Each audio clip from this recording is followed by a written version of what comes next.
Am I supposed to stand up? Maybe off to the side.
1 minute left in your setup period.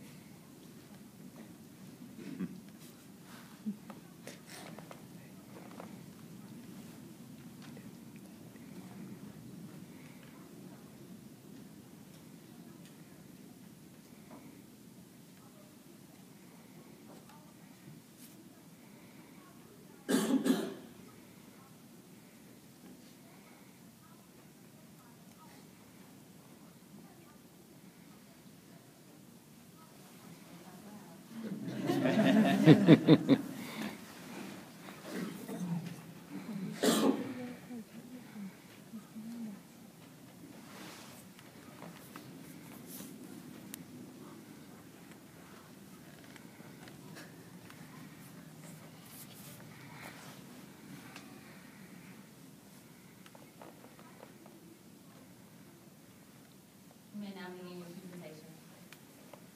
Hello, welcome to our Baker SIFE team. My name is David LeBeau.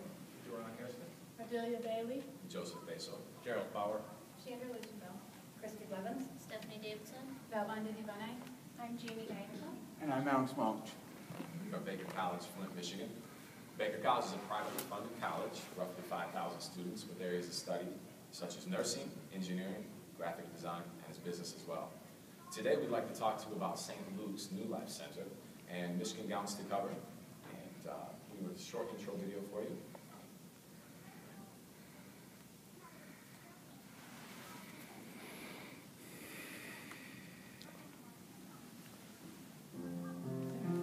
I would be dreaming about all these people who really had no faces, so they weren't identifiable, but they were all saying, to me in the dream, I'm capable, we're talented, help us. And that continued for several years because I tried to ignore it. At one point in time, Sister Carol needed to do a service project. She said to me, why don't we do something about that dream of yours?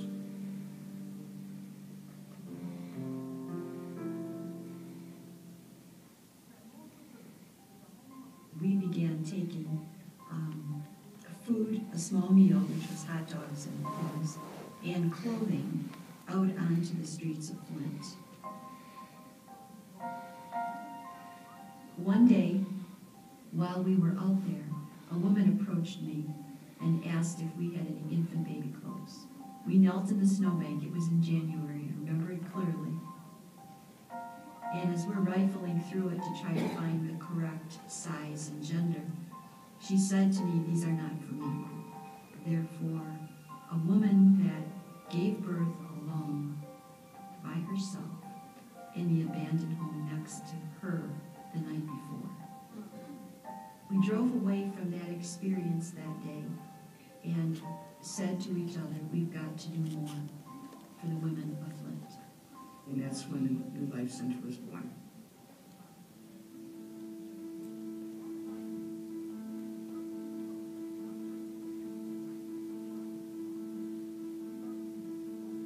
We started the St. Luke New Life Center 10 years ago to help at-risk women take hold of their lives.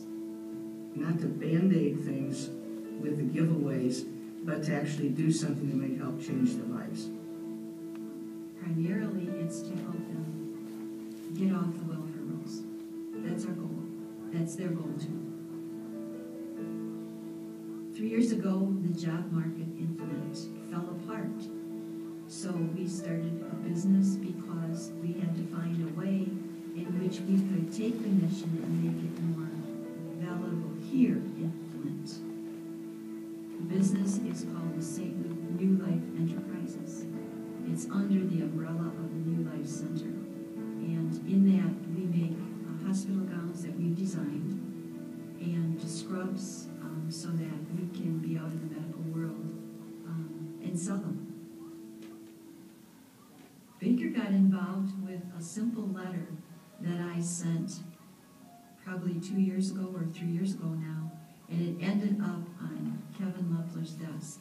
And what I was asking is if Baker would be interested in partnering with us to help us write a business plan, because we need that for a business, but we also need it for grants. We saw this and I thought, wow, this is a great opportunity for the students to actually get involved doing a couple things. One is help, obviously, a needy group, and there's no question that Sister Carol is fighting the good fight.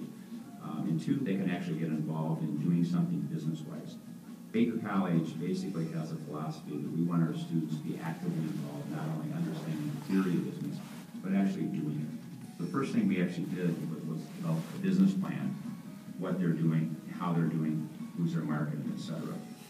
That's all we asked them to do to start out with, and then they offered other areas. So we began meeting with the students at Baker. They came here, we went back there. They have been a godsend to us. Here we have Flint, Michigan, the epicenter of the meltdown in the economy. We're one of the poorest areas in the state, one of the highest unemployment areas in the state. And here, in the midst of all that, we have two sisters come in and say, you know what, we're going to set up a business in the rough part of Flint, making hospital gowns and scrubs and employing women who have been severely disadvantaged, have huge issues in their life, obstacles overcome. And I don't know how you can't tie into that. So we took the story of St. Luke's, the SIFE chapter here on campus, and said, what should we do? They said, first, let's do a marketing plan. The angle that we needed to go after was marketing their product properly. Radio spots, health fairs for them. Channel 12 has been involved. We have contacted Women's Magazine, because they're all about empowering women. Second, let's look at a new brochure.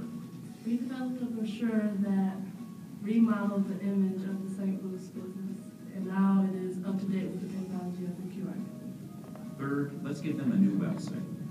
We developed a website that created an opportunity for the customers to quickly order the products. We have added a donation page.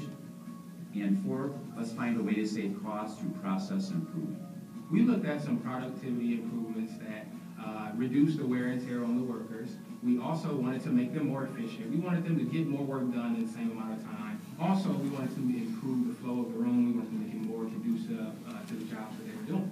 The reaction to the whole program by the sisters was outstanding. The whole board was there. Everybody was excited and pumped up, saying, wow, we can't believe what you've done. This project has absolutely engaged the local community. People have been excited by this. We've had a lot of interest from other people saying, wow, how can we help get involved in this sort of project? The business plan has helped us immensely. The marketing will help us immensely to get the product out there and who we are.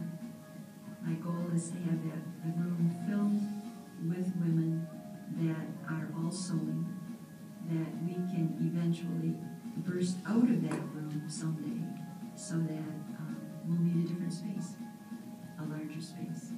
Our exit plan for the business is that the women own it. I feel called to do this, and so does Sister Judy. And the call is to let God be God, and we stay out of the way.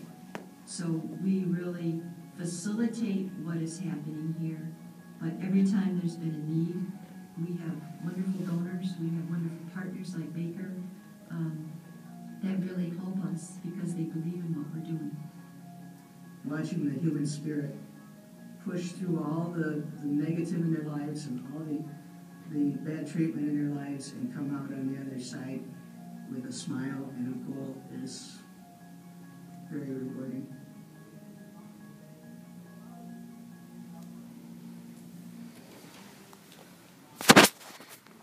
Flint, Michigan.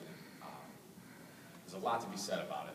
But realistically, the only things that we do see are images of poverty, 10% job and unemployment rate, one of the top 5 most dangerous cities in the United States to live.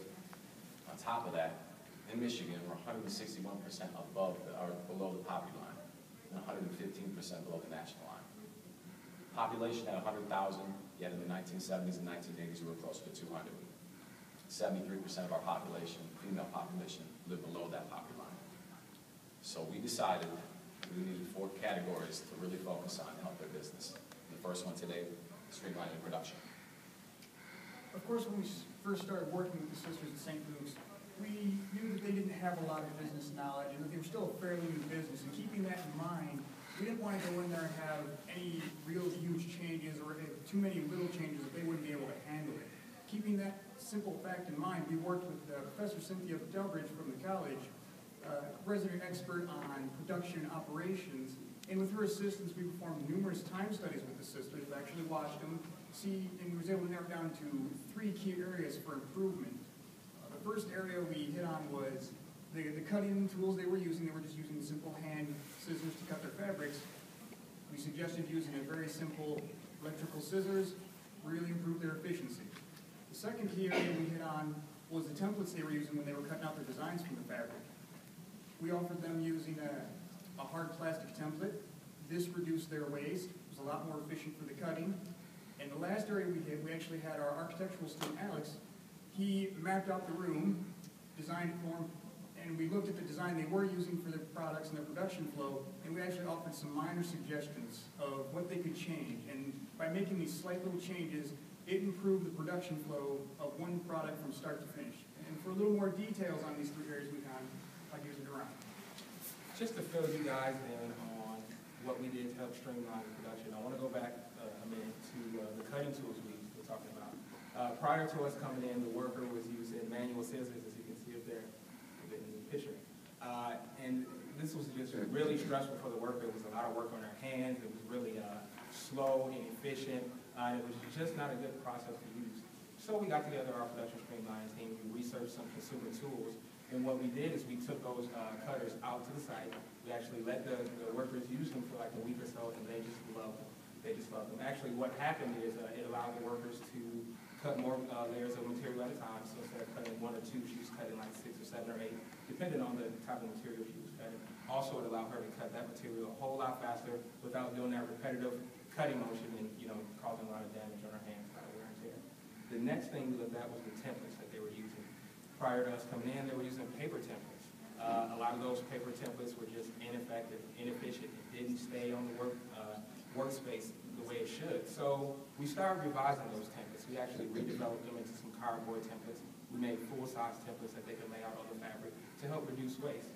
And actually what we did is we went in and we adjusted their layout that they were doing on the fabric. So instead of just doing half templates and having a lot of waste material, we actually used full-size templates, laid them out in a certain way that made things a whole lot better. The very next thing we did was we looked at the layout of the room as we mentioned before. Now again, Alex did help us do these wonderful renderings here with the layout of the room. But what we were looking at is the ergonomics of the room.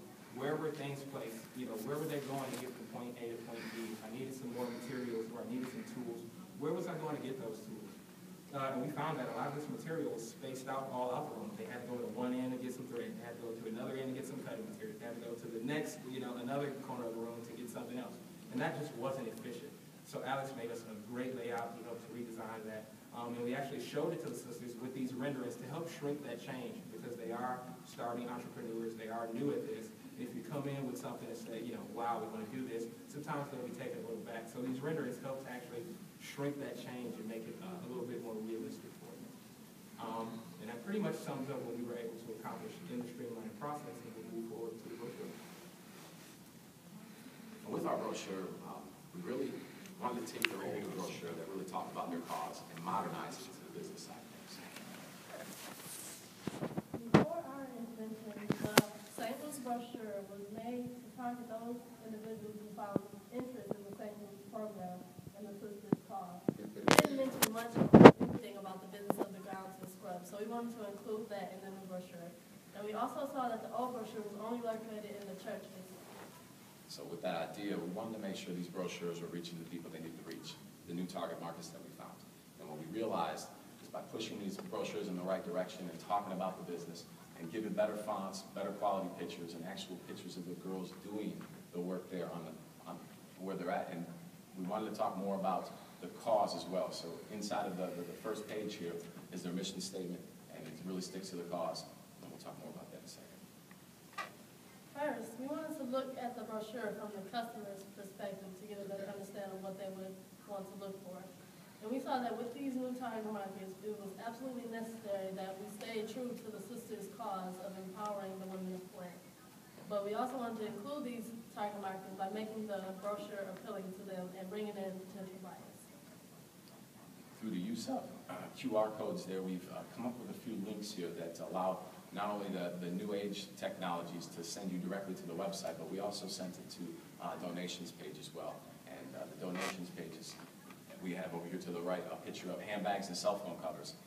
One of our trips to the facility, we found that the cell phone covers and the bags were kind of neatly stacked in a corner. And we wondered whereabouts these had come from. But a lot of the girls have to go through a lot of training before they can actually make the scrubs. So this is a practice item that they have, and they have to master that before they can move on. So what we did was we asked the sisters, hey, let's hit 2 birds with 1 stone. Can we get rid of some of this supply for you by asking for a $50 donation for a cell phone cover and a $100 donation for a matching bag cover? And to our astonishment, Carol's eyes, she told us exactly what we wanted to hear. And we went with that, and we put it in the design, and we hope that it encourages others to donate. We added several links. One of the links was a donation link where you could either donate your time or donate funds to the cause. And the other link was to purchase items. We felt that it was necessary to keep the mail-in order form for those conventional customers or the older customers who may not know about the QR code, but we also wanted to add the QR code for technological convenience to keep up with the times. And with the click of a button on your smartphone, the QR code sends you directly to the website. And next will be our website design team. With the QR code affecting the visitors and the potential customers, Sister Judy and Sister Carol were interested in, does the site look nice enough for our new visitors? So they asked us to refresh the look. One thing they did want to keep was their pink. Their pink had been their brand for several years. As you see, we lightened up their pink, but their pink is still there. Me, being a business student, designing a new website was not in my abilities. So, as we're taught, find your resources, know your resources, and use your resources. At Baker College, they teach a website design class. It just happened to be last fall. Dr. Moore was the instructor for that class, and he also became our webmaster as time went on. And the students in that class, for their final exam in December, were given the St. Luke's project. And after Professor Moore looked at it, he selected, and we finally gave it to the sisters, and they selected their new site design. We improved little things like just the page layout, the font, and the color scheme. As you've seen in the video, Channel 12, our ABC affiliate, has also given some recognition to the St. Luke's project. The sisters really wanted the visitors and the potential customers to see the great things that were happening there at St. Luke's, helping the women come literally from down, up, and be productive citizens. So we added in the news link that goes directly to the Channel 12 website that allows for the visitors to see the projects and the great activities that are going on there at the New Life Center. The team decided to take the volunteers and donation page and separate the two. Now with the QR code or at your computer, you can visit the volunteer page, which will feature all the diligent volunteers of the center. There's a future project going on right now to link a volunteer form on the website so that any potential new volunteers can fill it out online and they can go directly to the sisters' email. The donations page, again, is another one that you can access through the QR code. On that page currently, there's a Donors Hall of Fame. Now the page is able to accommodate more information on the donations page, so it now can accommodate more donors' names. As well as a future project for the donations page would be another online order form where any potential donors can fill out order form again, and it would go directly to the sisters' PayPal account for the center. The board mentioned for the center, they mentioned that they would like to have an endowment page included in regards to donations. This would enable any potential donors, if they would like to put a donation into their will, it'll give them a more variety of how to donate to the center and reach out to new potential donors. The last part of the scrubs and gowns page that we made changes to, it currently features all their fabrics, their sizes, and the prices for the scrubs and gowns. We are working on creating an online order form for them so that any new or current customers can access that and send their order form online versus over the phone. Next, we'll move on to marketing. When sitting down with the nuns, we realized that they not only did not have a marketing plan, they did not have a marketing budget. And I asked them what they thought their target market would be, and they said hospitals only. So we quickly came up with a marketing plan that encompassed, but not limited to, a wider target audience, a niche market, which they customize their scrubs, and potential new product line. All of this while being made in Michigan.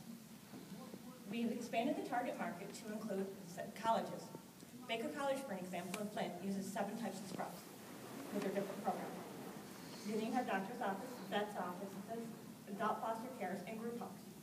With that came an additional product line, such as bed protectors, clothing protectors, personal protection equipment, and along with the other things we discovered, while researching their competitors, they could increase their sales by $2 per unit and still be under competitive pricing. We've also come up with a flyer similar to the brochure as a promotional tool. While doing the market then, we found a few promotions listed for current business operations as well as future operations. This is for longevity of the organization as a whole. What we looked into first was ABC 12 News, as you've seen, is our local news channel. Get their story out, get people, get attention to this. Next, we looked into a magazine, a physical media outlet. Notice too much magazine, in fact. We went with their September issue because that is the issue when they are working on charities. And this is a charity program, so why not get this in there as well? Next, we looked into getting them into a couple of organizations outside of the media. We went into Chamber of Commerce. Chamber of Commerce is basically just a little organization. Its goal is connections.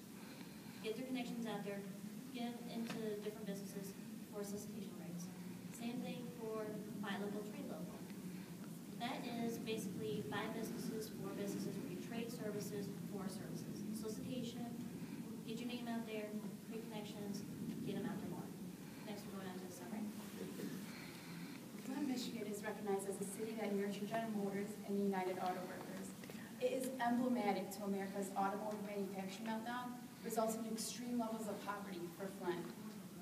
The city of Flint consistently ranks amongst the top 5 most dangerous cities in the country. It reaches the highest unemployment rate in the state at 10%.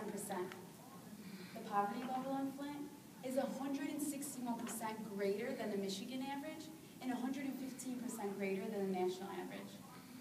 With a population of over 100,000 people, 73% of Flint's female residents live below poverty. With St. Luke's New Life Center being located in the north end of Flint, we have worked hard to effect beneficial changes to the most economically depressed area in Flint. While crime, unemployment, and economic problems continue to fuel mortality, through our ongoing project, we are determined to rejuvenate the spirit and the life of women in Flint. Through our project, our target audience were entrepreneurs Sister Carol and Sister Judy. We were able to establish relationships by way of effectively empowering them in business guidance with streamlined production, brochure, World Wide Web, and marketing. We expand their marketing focus, which will expand sales and increase employment opportunities for the women in St. Luke's program. Our target people in need are the women in this program. These women all have disadvantage due to the fact they don't have marketable job skills. They're solely dependent on government assistance programs and have a past history of drug abuse or incarceration. We have developed, strengthened, and supported St. Luke's New Life Center business operation, which in turn provides training opportunities for single-parent mothers and grandmothers in raising their children to become self-sufficient providers for themselves and their families, not victims of the kind of environment in which they live. Through our project, after our first visit to St. Luke's New Life Center, we were all inspired by the sisters' vision. We used business and economic concepts along with an entrepreneurial approach to advance business operations. Through streamlined productions, we were able to reduce the waste of materials by 51%. We proficiently improved productivity by an astonishing 50%. With the new QR codes, we were able to correlate it with the website and the brochure. The QR codes make it more user-friendly for their customers to reduce products, make donations, and volunteer within their community. Lastly, we were able to explore new markets and improve on current markets. We developed marketing materials on benefits of purchasing locally. We identified new target markets and initiated contact with local media outlets about St. Luke's New Life Center. All our efforts help equip St. Luke's New Life Center and the women with an advancement in the quality of life. Time is now expired. Judge, you can ask your question. Have you all been able to quantify any results from all of your efforts with St. Luke's? My name is Joe Bass, so I'm happy to answer that. In fact, yes, and we've been back and forth with the ladies so much lately that it's been almost like a family, so we've been seeing the growth and progress. I can answer for myself, just seeing the faces and the happiness on their face that we're trying to help out their cause fuels them. It fuels them daily, and that we're out here doing this as well makes them feel great, and they send us our blessing. We do have some information that's they've hired 4 new ladies since we've started our marketing so far.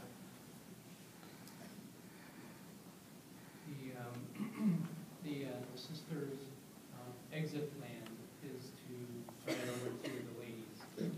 Well, how far out was that? I'm not sure if I got that. How far? Is there 35 years? I believe that they really do hope that this goes on past their lifetime. And to them right now, this is their goal, is to make it big enough that it's supported by the women and that it grows from there. So their exit plan is more like it's a growth plan.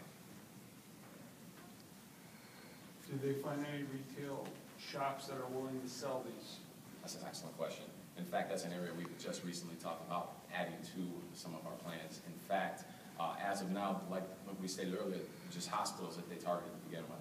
So right now, we're kind of in a leeway of pushing into a new market. So with that, we're going to put a little bit more work into that as well, sir.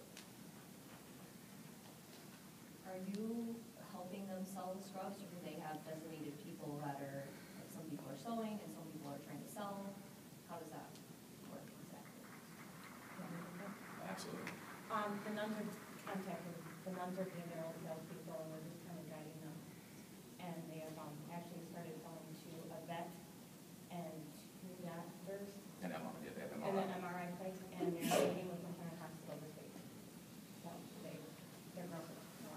They currently have 1 woman in training for sales. Yeah. Are you guys providing their training, some of that sales training with the sisters?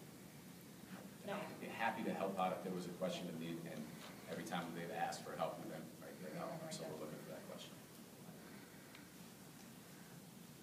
What kind of wage are workers paid? Yeah, right now I do believe that it's been an unemployment, but basically it's a program that they're paying for with the work that they're doing. It's a 3-year training progress, and after the 3 years, they walk away with all the tools necessary to be self-sufficient. So at this time, a lot of them are getting paid there, but once they finish the program, they can come on board.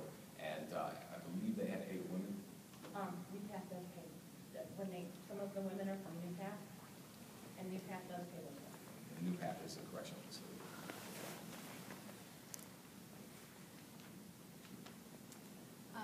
The business process improvement piece that you talked about, what sort of time frame was that? What sort of time frame was that? You said a 50% improvement and also a 51% improvement. How long did it take you to do the analysis and get those results? Well, essentially, when you are looking at productivity, we looked at like the amount of time it actually took to get the job done. We studied that actually over about a week or 2 period. We just constantly went back out to the website, had them cut more material, time it, cut more material, time it. We actually filmed it on an iPad, and then we took some notes from it that way. But as far as the cost reduction, we kind of did a case study. So we looked at how much a roll of fabric cost, which it cost about $270. And with their previous process, they were wasting about $125 a day. So when we came in, revised the templates, we laid it out a new way, reduced waste, we brought that down to about $25 a roll. That completely answered the question. Yes.